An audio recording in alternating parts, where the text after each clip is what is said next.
अरे पैसे कहाँ गए? मेरी शर्ट में से पैसे तूने निकाले हैं क्या?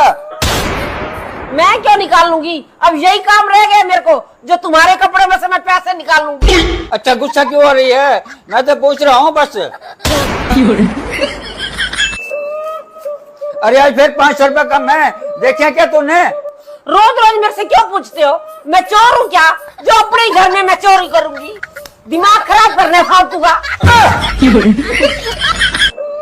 मैं नहाने जा रहा हूँ, इतने में तू नाश्ता बना दियो। हाँ आप नहा लो, मैं इतने में बना देती हूँ। और अभी तो रुको, क्लाइमैक्स अभी बाकी है। कुछ तो गड़बड़ है, जरूर कोई ना कोई गड़बड़। संसार की हालत क्या हो गई भगवान, कितना बदल गया